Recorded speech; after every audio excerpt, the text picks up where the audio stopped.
In this video, we will show you how to install corner stabilizers on your polytunnel. Corner stabilizers help strengthen your polytunnel by spreading the load from the wind. Here are the parts you'll need.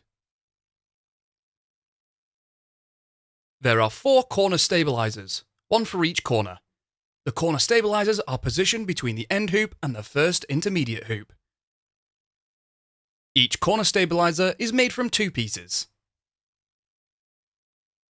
One piece is 1.9 meters long, flat at one end and plain at the opposite end.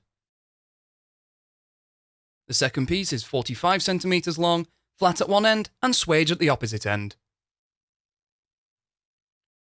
Fit a Q-clip 18 centimeters up from the hoop and foundations joint on the first intermediate hoop. Use a pair of pipe grips to close the prongs together.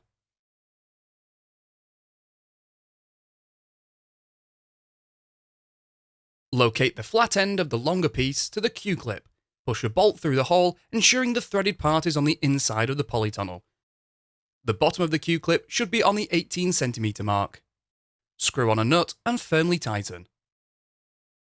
Slide the swaged end of the shorter piece into the plain end of the longer piece. Position a Q-clip on the end hoop and locate the flat end to the Q-clip.